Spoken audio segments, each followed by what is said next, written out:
Everyone, कैसे हो आप सभी। उम्मीद करती हूँ कि आप सब अच्छे होंगे। तो welcome to all of you on science simplified. ठीक है बच्चे, चैनल का नेम तो अब याद हो गया होगा, है ना सभी को। तो डेली ये मुझे बोलने की ज़रूरत भी नहीं आई थी। तो लास्ट क्लास में हम क्या कर रहे थे बच्चे। हाँ जी, ये बोर्ड पे टॉपिक इसीलिए है। हाँ ठीक है, आगे मेरे ध्यान में हमने किया था इलेक्ट्रिक फील्ड फाइंड आउट किया था हमने due to dipole on axial line. ये टॉपिक हमारा कंप्लीट हो गया था। और उसके बाद हमारा जो नेक्स्ट टॉपिक था वो था हमारा इक्वेटोरियल लाइन वाला। ठीक है बच्चे, तो ये टॉपिक मैंने आपको बोला था कि मैंने इसका जो मेन होता है मतलब डायग्राम बना दिया था, डेरिवेशन आपको बता दिया था कैसे करना है। अब आई डोंट नो कि कितने स्टूडेंट्स ने किया है और कितने अभी भरोसे ही हैं कि मैम खुद करवाएंगे। करवाऊंगी तो मैं हूँ, ठीक है। क्लास में टॉपिक तो सारे होंगे, वो टेंशन ना लो। तो थोड़ा सा ये भी होता है कि देखते हैं कि अगर मैंने बताया है तो आपको वो करना आया है या नहीं। तो कमेंट बॉक्स में बच्चे आपने ये बात ज़रूर बतानी है, जिन जिन स्टूडेंट्स ने ये डेरिवेशन किया है और उनका रिजल्ट है जो सही आया है, तो वो ज़रूर बताना है।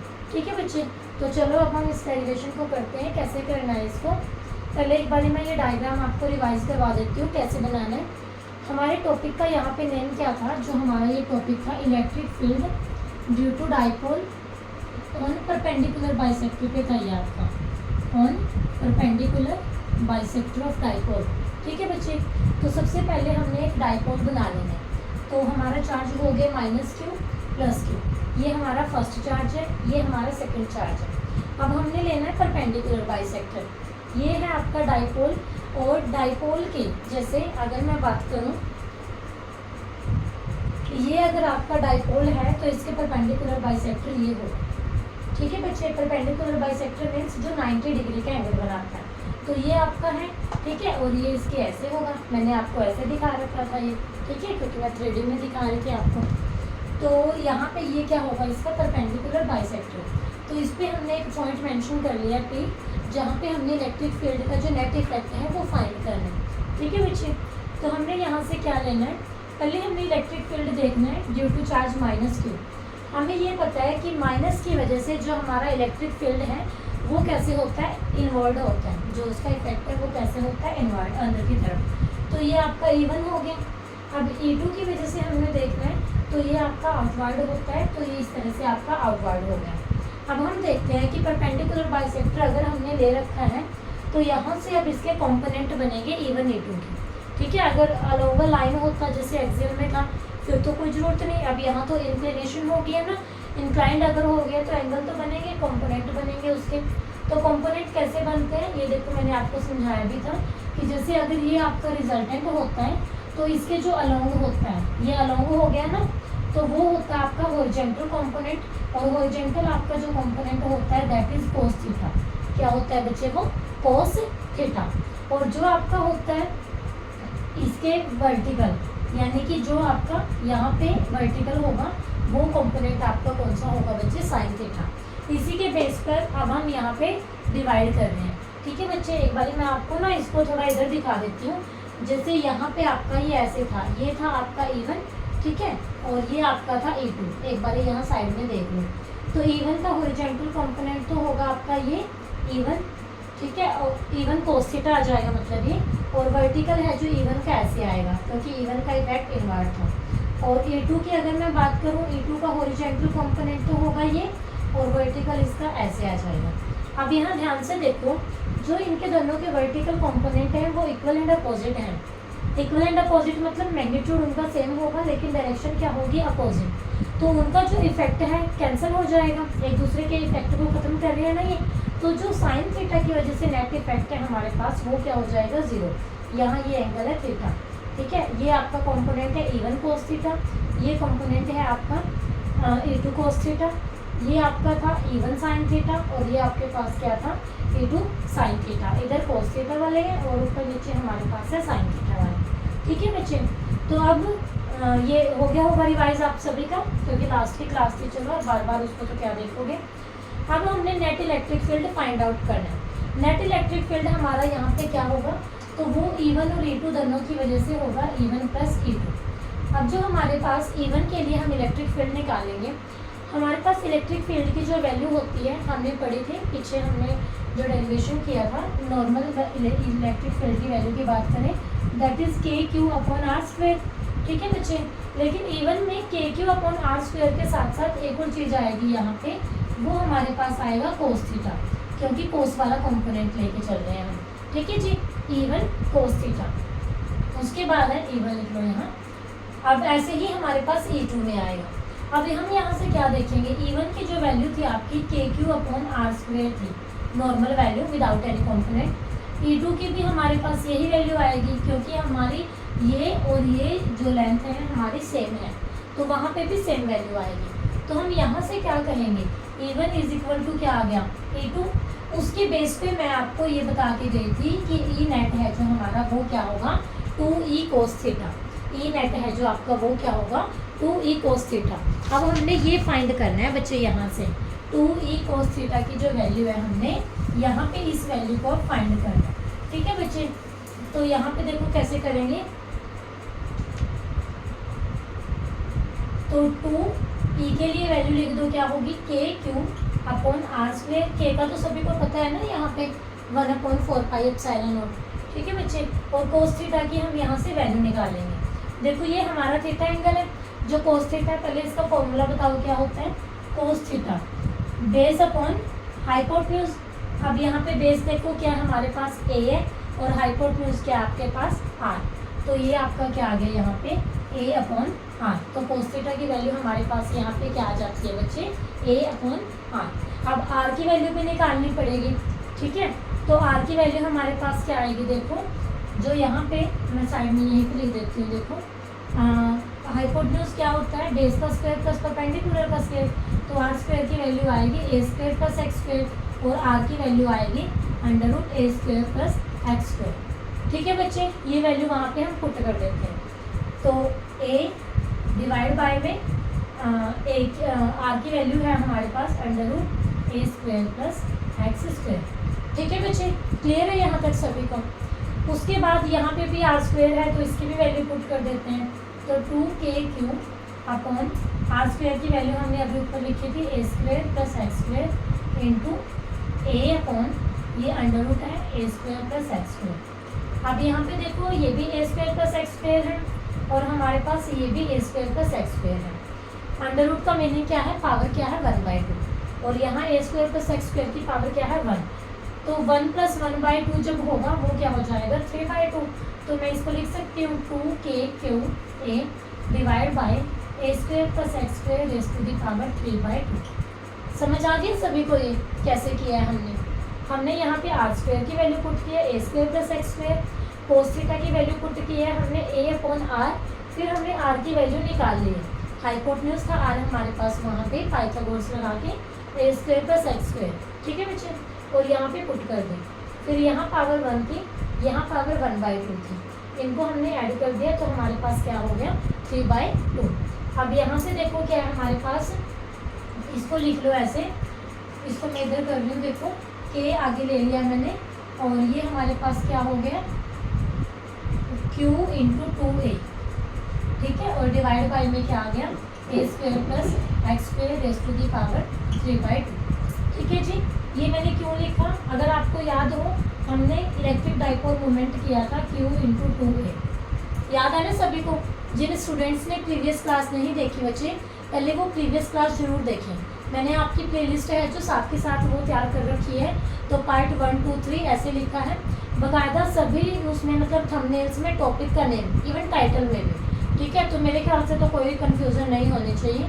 फिर भी कोई स्टूडेंट को बच्चे प्रॉब्लम होती है तो प्लीज़ आप लोग कमेंट कर दिया करो। ठीक है, वॉच करते रहते हो, मुझे पता है वॉचिंग हो रही है, आप लोग देखते हो, लेकिन कमेंट नहीं कोई भी करता कि मैम अच्छा करवा रहे हो, बुरा करवा रहे हो। भाई कुछ तो बताओ, तभी तो हम अपने आप में कोई ना कोई चेंज करेंगे, नहीं तो मैं ऐसे ही चलती रहूँगी फिर। ठीक है, तो P की वैल्यू पुट कर दो। चलो फिर यहाँ पे तो KP divide by a square plus x square raise to the power 3/2। ये हमारे पास क्या आया बच्चे, इलेक्ट्रिक फील्ड आया हमारे पास due to equatorial line, due to equatorial line. अब हम यहाँ पे स्पेशल केस लेके चलते हैं। स्पेशल केस में हमारे पास यहाँ पे क्या होता है बच्चे, हम कहते हैं कि हमारा जो डाइपोल होता है वो वेरी वेरी शॉर्ट होता है। यानी कि जो डाइपोल की आपकी लेंथ है वो हमारे पास क्या है, वेरी शॉर्ट। डाइपोल की लेंथ यहाँ पे क्या थी, 2a थी, मतलब जो a है हमारा ये वेरी शॉर्ट होता है एज कम्पेयर टू x। अगर a आपका शॉर्ट है तो a टेंड्स टू क्या करवा देंगे हम यहाँ पे 0, a टेंड्स टू 0 करवाएंगे तो यहाँ पे आपका रिजल्ट अब क्या आएगा, kp डिवाइड बाय a की वैल्यू 0 पुट कर दी, x की पावर क्या होगा स्क्वायर और उसकी पावर 3/2, यानी कि ये आपका ऐसे आएगा 2 × 3/2, तो ये कैंसिल, तो यहाँ पे नीचे क्या बचेगा kp डिवाइड बाय x3। ये हमारा फाइनल रिजल्ट है डाइपोल वेरी शॉर्ट के लिए। ठीक है बच्चे, अब यहाँ से इसको हमने निकाला है जो स्केलर फॉर्म में निकाला है। अब अगर मैं आपको पूछती हूँ कि क्या आप इसको वेक्टर फॉर्म में निकाल सकते हो, वेक्टर फॉर्म में निकालने के लिए हमें क्या चाहिए होता है वो बताओ पहले आप लोग। वेक्टर फॉर्म के लिए हमें डायरेक्शन चाहिए होती है, क्या चाहिए होता है बच्चे, डायरेक्शन चाहिए होती है। ठीक है जी, तो डायरेक्शन अब यहाँ पे किसकी बात करेंगे, के तो आपका कॉन्स्टेंट है, डायरेक्शन के की ही बात करेंगे हम डाइपोल मोमेंट की, और किसके साथ करेंगे, इलेक्ट्रिक फील्ड के साथ। तो electric field due of equatorial line या फिर perpendicular bisector due to an electric dipole, ठीक है, इन वेक्टर फॉर्म। अभी हम बात कर रहे हैं उसकी वेक्टर फॉर्म में। तो यहाँ पे देखो ये आपका डाइपोल है और डाइपोल की जो डायरेक्शन है आपकी वो क्या है, नेगेटिव टू पॉजिटिव। ये तो हम डिफाइन करके आ चुके हैं। इलेक्ट्रिक डाइपोल मोमेंट की जो आपकी डायरेक्शन होती है बच्चे वो क्या होती है आपकी, नेगेटिव टू पॉजिटिव होती है। अब नेट इलेक्ट्रिक फील्ड की यहाँ पे डायरेक्शन देखो क्या होगी, तो हमारे पास यहाँ पे जो इलेक्ट्रिक फील्ड की डायरेक्शन आएगी वो हमारे पास क्या आएगी, positive to negative. Electric field की यही डिफाइन करते हैं ना हम, तो इलेक्ट्रिक फील्ड की आपकी पॉजिटिव टू नेगेटिव, यानी कि इनका अपोजिट बिहेवियर है।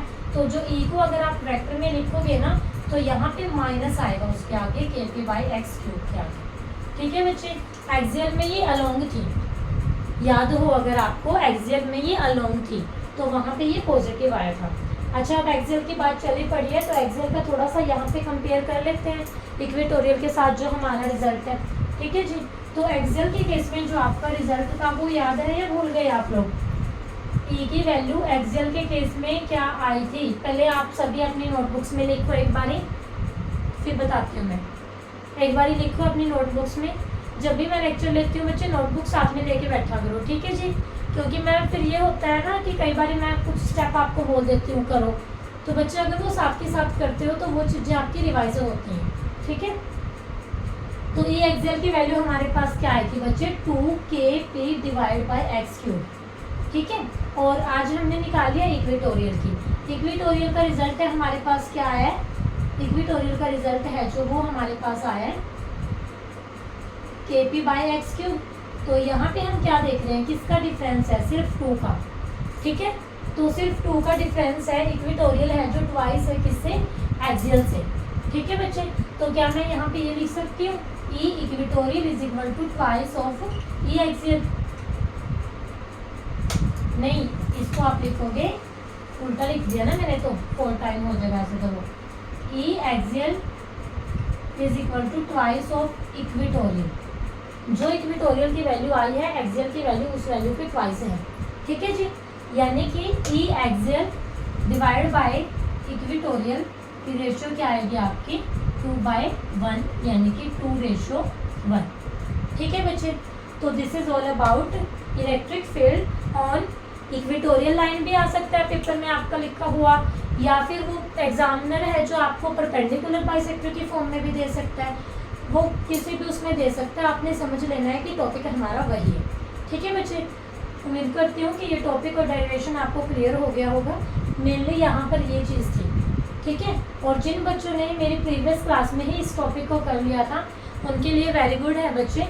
उन्होंने कमेंट करके बताना भी है कि मैम हमने ऐसे ही किया था, हमारा यही रिजल्ट आएगा। ठीक है बच्चे, तो हमें पता तो चलना चाहिए कि कौन स्टूडेंट्स हैं काम करते हैं और कौन बस यहाँ सिर्फ ये है कि मैम ही काम करवाएं, हमें नहीं हाथ पैर हिलाने। ऐसे नहीं करना बच्चे। फिज़िक्स में जब आप खुद करने लगोगे ना तभी आपको पता लगेगा कि आपको आता है या नहीं आता है। मतलब अब मेरा देख रहे हो तो देख के तो लगेगा हाँ ये तो आती है, क्लास टीचर ने भी करवाया था तो आता है हमें, लेकिन जब कॉपी पेन निकाल के उसको खुद लिखोगे ना एक्चुअली तब पता लगेगा आपको कि आपका टॉपिक तैयार है या फिर नहीं है।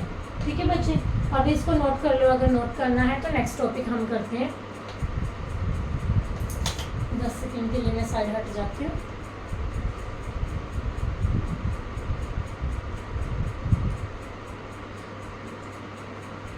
एक और इम्पोर्टेंट बात बतानी है सच, ठीक है, वो इन दोनों टॉपिक के मतलब अलग है वो चीज़ बताती हूँ मैं, एक बार पहले आप लोग इसको नोट कर लीजिए।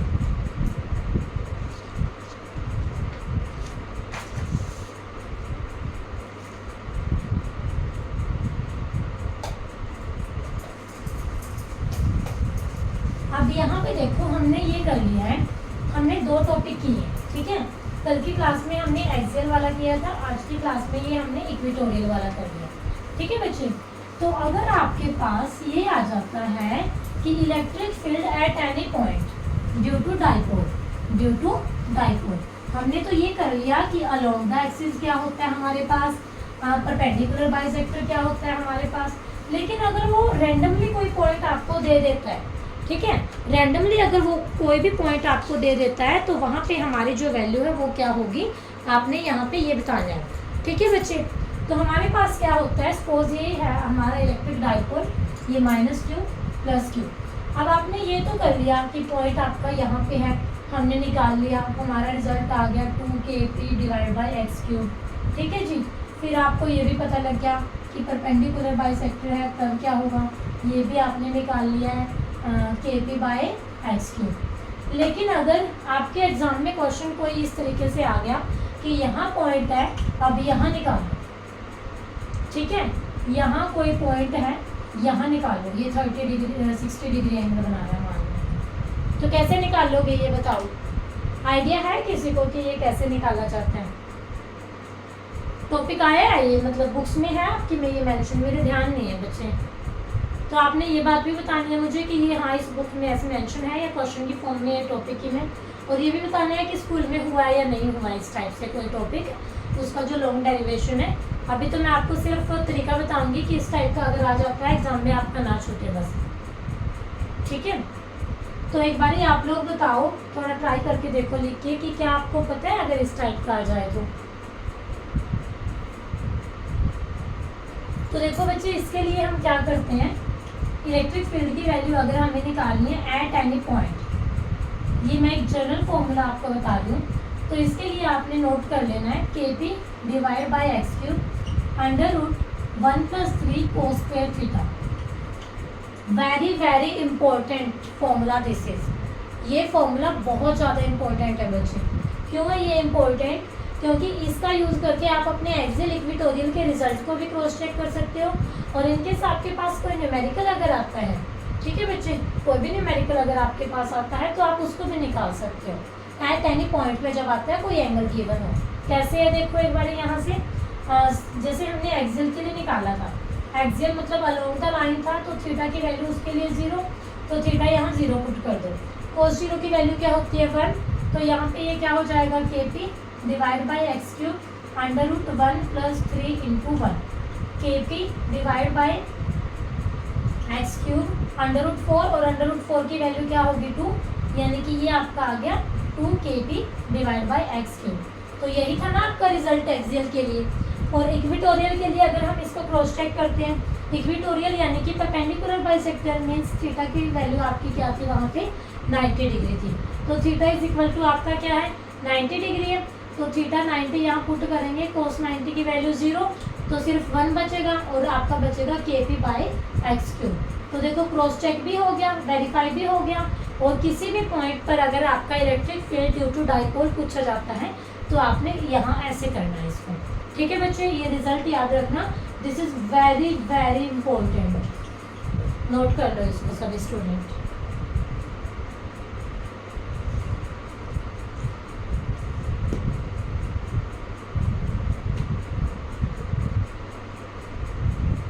अभी नेक्स्ट टॉपिक हम करेंगे, हम फाइंड आउट करेंगे टॉर्क को, ठीक है।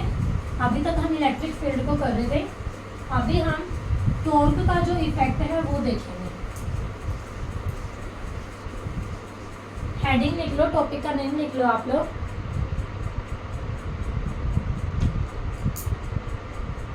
Torque on an electric dipole in uniform electric field. ये बात बहुत इंपॉर्टेंट है बच्चे, यहाँ पे यूनिफॉर्म इलेक्ट्रिक फील्ड, ठीक है जी। तो सबसे पहले हमने क्या लेना है, uniform electric field. Uniform electric field याद आया या भूल गए? इलेक्ट्रिक लाइंस ऑफ फोर्स से पहले मैंने आपको इलेक्ट्रिक लाइंस ऑफ फोर्स है जो बनानी सिखाई थी, due to point charge, due to equivalent unlike. तो वहाँ पे थर्ड मैंने आपको यूनिफॉर्म इलेक्ट्रिक फील्ड बताया था, ठीक है। जिन स्टूडेंट्स ने वो क्लास देखी है उनको तो पता होगा बच्चे अच्छे से। तो ये होता है यूनिफॉर्म इलेक्ट्रिक फील्ड हमारा, पैरेलल लाइंस जब होती हैं, this is called uniform electric field. और इसी यूनिफॉर्म इलेक्ट्रिक फील्ड में हमने लेना है डाइपोल को, ठीक है जी। तो हमने क्या लेना है, डाइपोल। तो ये हमने हमारा ले लिया बच्चे यहाँ से डाइपोल। ये है आपका माइनस क्यू चार्ज, ये है आपका यहाँ पे प्लस क्यू चार्ज, ठीक है जी। प्लस क्यू के लिए हमारे पास ये हो गया और यहाँ पे ये हो गया माइनस क्यू के, ठीक है बच्चे। अब चार्जेस की वजह से यहाँ पे क्या होता है, फोर्स होती है। माइनस प्लस क्यू की वजह से जो आपकी फोर्स है वो क्या होगी यहाँ पे क्यू ई, और माइनस क्यू की वजह से जो फोर्स होगी वो भी क्या होगी, क्यू ई। हम सिंपली बात कर रहे हैं, डायरेक्शन की बात नहीं कर रहे यहाँ पे, ठीक है जी। तो जो फोर्स है हमारी, अब यहाँ पे क्या है, ये देखो ये डाइपोल के अक्रॉस फोर्स है, और जो डाइपोल की लाइन ऑफ एक्शन है वो क्या यहाँ पे सेम है, क्या ये सेम है? लाइन ऑफ एक्शन का मीनिंग क्या है, देखो मैं बताती हूँ आपको। जैसे ये मेरी लाइन ऑफ एक्शन है, इस पे एक फोर्स यहाँ पे है और दूसरा फोर्स यहाँ पे है, this is called line of action. एक ही लाइन पे जब फोर्स लगती है तो क्या ये जो फोर्स है ये दोनों एक ही लाइन पर लग रही हैं? एक पे तो नहीं है ना बच्चे, ये अलग अलग पे हैं, ये वहाँ पर है और ये वहाँ पर है। क्या ये बीच वाली लाइन पे ऐसे है कि एक यहाँ पर है, एक यहाँ पर है? तो ऐसे तो नहीं है ना। तो हमारे पास ये जो फोर्स है, हमारे पास एक इस साइड है, हमारे पास एक इस साइड है। तो हम यहाँ से क्या कहेंगे कि हमारे पास ये ट्रांसलेशनल इक्विलिब्रियम में है। किस में है बच्चे, ये ट्रांसलेशन इक्विलिब्रियम। तो हमारे पास जो फोर्स का इफेक्ट है यहाँ पर क्या हो जाता है, खत्म हो जाता है। तो यहाँ पर जो एफ नेट की अगर मैं बात करती हूँ ना, नेट एक्सटर्नल फोर्स यहाँ पे क्या हो जाती है, जीरो हो जाती है। नेट एक्सटर्नल फोर्स है जो यहाँ पे क्या हो जाती है, जीरो। क्या हो जाती है बच्चे, ये जीरो हो जाती है, ठीक है जी। ट्रांसलेशन इक्विलिब्रियम है जो यहाँ पे है, ठीक है। उसके बाद यहाँ पे क्या होगा हमारे पास, तो अगर यहाँ पे फोर्स नहीं है तो ये देखो कि यहाँ पे जो फोर्स लग रही है या फिर यहाँ पे लग रही है, ये फोर्स इसको क्या करेगी, ऐसे रोटेट नहीं करेगी, इस तरीके से रोटेट करेगी ना। अब दो एक चीज़ ऐसे है, एक उस पर यहाँ पे धक्का मार रही है, एक यहाँ पे मार रही है, तो इसको ये ऐसे नहीं कर देगी। दोबारा देखो, एक उसको उधर की साइड लेके जा रही है और एक इधर से है, तो ये इसको ऐसे ही करेगी ना। तो ये क्या होगी, इसकी क्लॉकवाइज रोटेशन। सेम इसी तरह यहाँ से होगी क्लॉकवाइज रोटेशन। तो यहाँ पे तो रोटेशनल इक्विलिब्रियम हो गया, यहाँ पे क्या हो गया, रोटेशनल सेट हो गया ना। वो उसका इफेक्ट जीरो नहीं है, हम ये नहीं कहेंगे कि रोटेशनल का तो इफेक्ट है, रोटेशनल का इफेक्ट है तभी वो रोटेट कर रहा है, ठीक है बच्चे, तभी वो क्या कर रहा है, रोटेट कर रहा है, ठीक है जी। अब यहाँ पर क्या है, रोटेशनल। और रोटेशनल जब होती है, रोटेशनल कब होती है, जब हमारा जो फोर्स एक्ट करता है, जब हमारी लाइन ऑफ एक्शन है जो सेम नहीं होती, ठीक है। Line of action is not same, ठीक है। तो टॉर्क क्या होता है हमारे पास, व्हेन फोर्स अप्लाइड, कब line of action is not same, line of action, या फिर आप ये बोल दो इफेक्ट ऑफ फोर्स, इफेक्ट ये फोर्स का ही होता है टॉर्क में, when line of action is different, या फिर नॉट सेम लिख दो, ठीक है बच्चे। तो यहाँ पे क्या प्रोड्यूस होगा आपका टॉर्क, यहाँ पे आपका क्या प्रोड्यूस होगा, टॉर्क। टॉपिक का मेन काम ये था फिजिक्स वाला, ठीक है। फिजिक्स वाला, मैं वो फिजिक्स वाला नहीं बोल रही, कहीं वो अपने जो बड़े रिस्पेक्टेड यूट्यूबर है फिजिक्स वाला, मतलब फिजिक्स का जो काम था वो ये था, ठीक है बच्चे। अब यहाँ से मैथमेटिक्स शुरू होगा, क्योंकि आपको पता ही है physics is combination of maths and science. तो यहाँ पे अब मैथमेटिक्स का कैसे काम शुरू होगा बच्चे, वो देखो एक बार ध्यान से। जो ये हमारा डाइपोल था, इसका ये सेंटर है, लेंथ, सॉरी मैं डिफाइन करना भूल गई, क्योंकि बार बार कर ही रहे हैं भाई, पता ही है अब तो आप सभी को। टोटल लेंथ इसकी क्या है, ये 2a, और यहाँ पे ये क्या हो गया, a। आज तो मार्कर राइट हो गया, चेंज कर लेते हैं एक बार।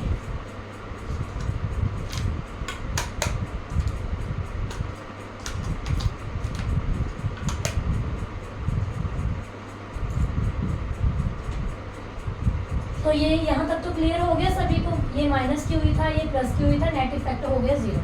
अब हमने यहाँ पे निकालना है टॉर्क, ठीक है बच्चे। तो हमारे पास जो टॉर्क का फॉर्मूला है वो क्या होता है, torque is force into perpendicular distance, force into perpendicular distance. Torque क्या होगा, फोर्स इनटू परपेंडिकुलर डिस्टेंस। तो टॉर्क हमारा यहाँ पर इसकी वजह से भी होगा और इसकी वजह से भी होगा। तो यहाँ पर जो टोटल टॉर्क है आपका वो क्या आएगा, टाउ 1 प्लस टाउ 2, क्या आएगा बच्चे वो, टाउ 1 प्लस टाउ 2, ठीक है जी। तो पहले हम यहाँ पे परपेंडिकुलर डिस्टेंस देख लेते हैं क्या होगी।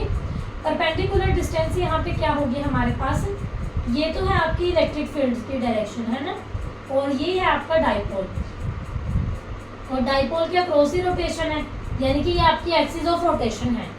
ये ऐसे है ना, ये चीज़ ऐसे रोटेशन हो रही है ना, तो ये आपकी क्या है, एक्सिस ऑफ रोटेशन। तो परपेंडिकुलर डिस्टेंस हम कहाँ से लेंगे, ये जो आपकी लाइंस ऑफ फोर्स है किसके साथ, एक्सिस ऑफ रोटेशन के साथ। तो इसको मैं ऐसे मिला दूँ यहाँ से, ठीक है जी। ये आपकी क्या होगी, परपेंडिकुलर डिस्टेंस, क्या होगी ये परपेंडिकुलर डिस्टेंस।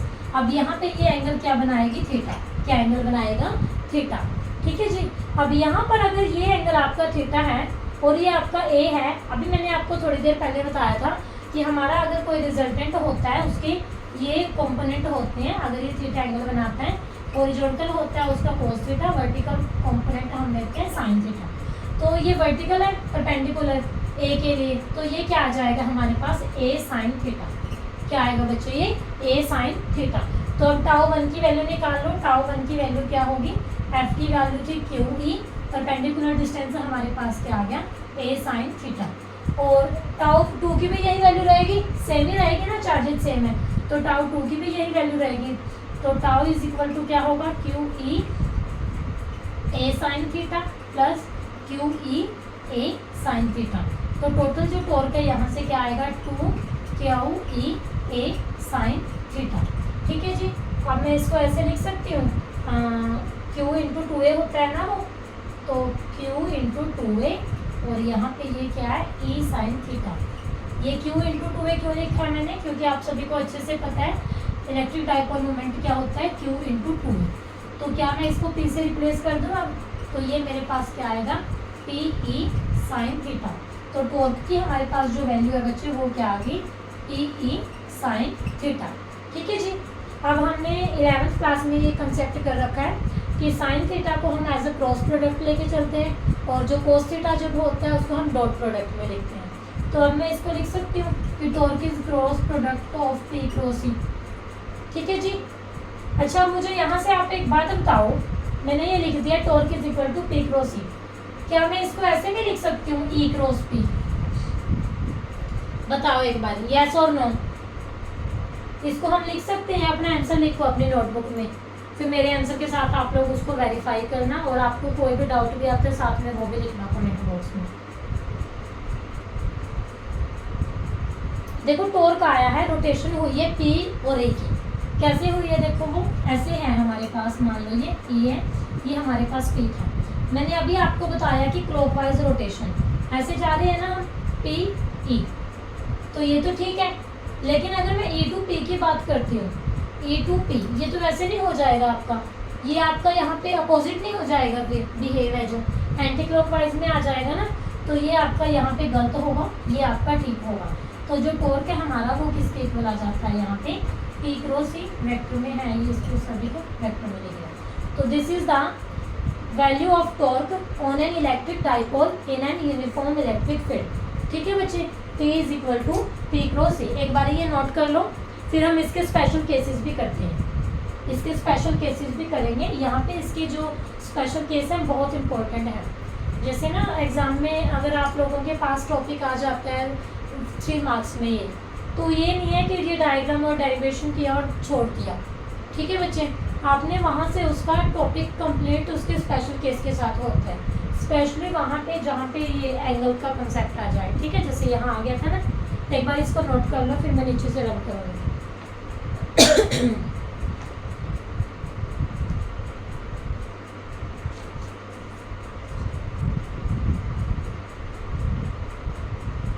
यहाँ बता देती हूँ, चलो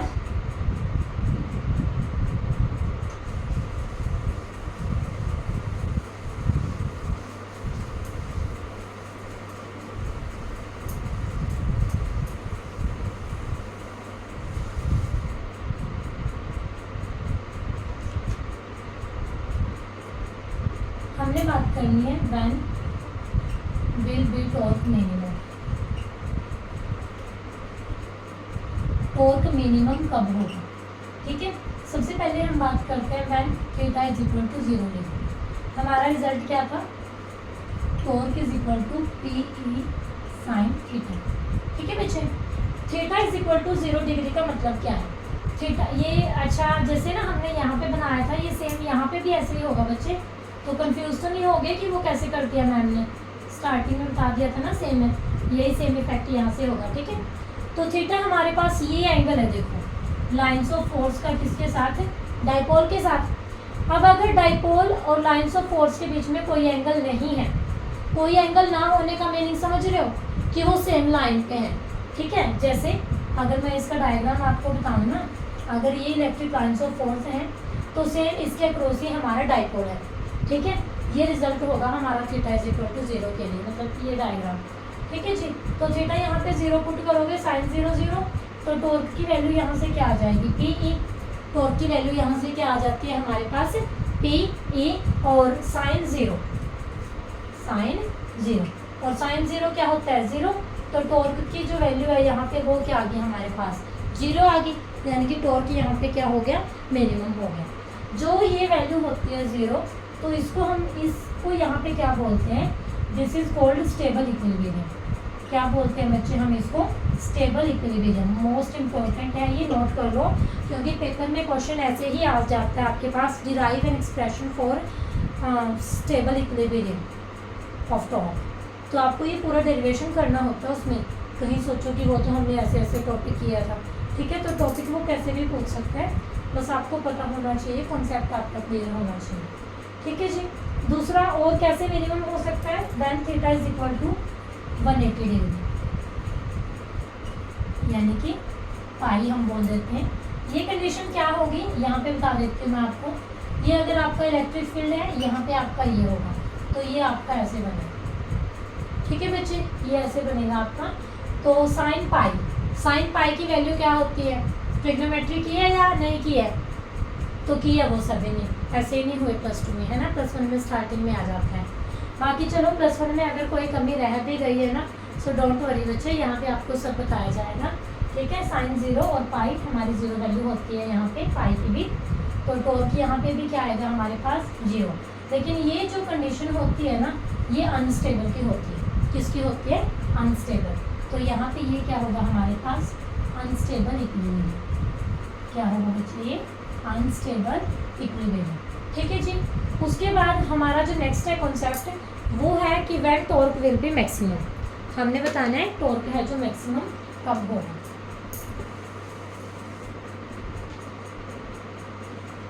टॉर्क मैक्सिमम, तो देखो मैक्सिमम के लिए यहाँ पे अगर थीटा हमारा हो जाए 90 डिग्री, 90 डिग्री मतलब ये आपकी इलेक्ट्रिक लाइन्स ऑफ फोर्स है, यहाँ पे ये आपका ऐसे है, ठीक है बच्चे, ये होगा हमारा 90 डिग्री का केस। तो पुट कर दो, torque is equal to p e sine 90 degree. Sine 90 की वैल्यू आपके पास होती है 1, ठीक है। जैसे ना साइन 0 0, साइन 90 1, कोस 0 1, कोस 90 0, उल्टे होते हैं, ठीक है। तो टॉर्क इज इक्वल टू यहाँ से क्या आएगा, पी ई, और ये हमारे पास क्या होती है, मैक्सिमम वैल्यू ऑफ टॉर्क। क्या होता है ये हमारे पास बच्चे, maximum value of torque. Note कर लीजिए इसको।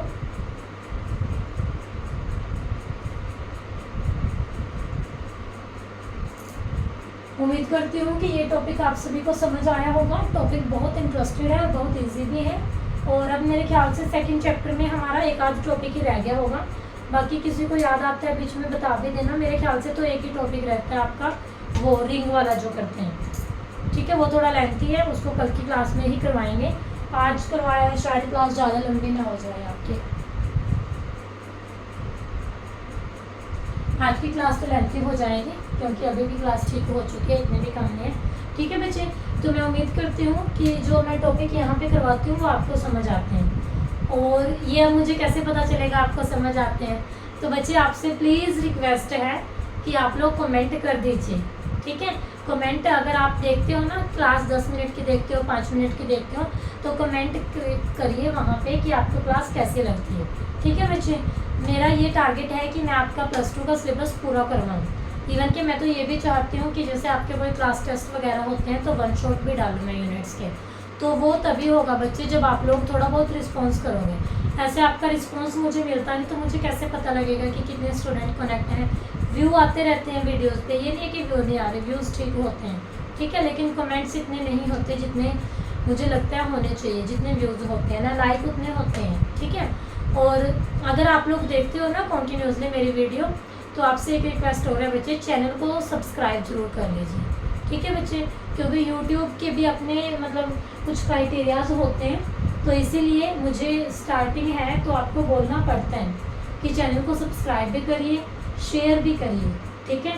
सिर्फ ये नहीं कि अपने तक रखिए, अगर आपको समझ आता है अपने फ्रेंड्स में, अपने रिलेटिव्स में, अपने नॉन में, तो वहाँ पे शेयर भी करिए। बच्चे आप लोग कोचिंग्स पे जाते हो जैसे, तो कोई भी कोचिंग है नॉर्मल गांव में भी 10-10 हज़ार रुपये से भी मतलब कम नहीं है, ठीक है, 10 तो नॉर्मल सा बोल दिया है मैंने। और यहाँ आप लोगों को फ्री ऑफ कॉस्ट सब कुछ मिल रहा है, ठीक है। 1 से 2 टॉपिक ही करवाया जाता है और पूरी डिटेल में करवाया जाता है टॉपिक्स को, और कितने आराम से डेली, मतलब मैंने 30 मिनट की क्लास 35 मिनट की, इससे ज़्यादा नहीं होती, ठीक है बच्चे। तो मैं उम्मीद करती हूँ कि क्लास आपको समझ आई है। हमारे चैनल का नेम है साइंस सिंप्लीफाइड, ठीक है, याद रखा करो, शेयर किया करो, सब्सक्राइब किया करो। Thank you very much, stay connected with science simplified.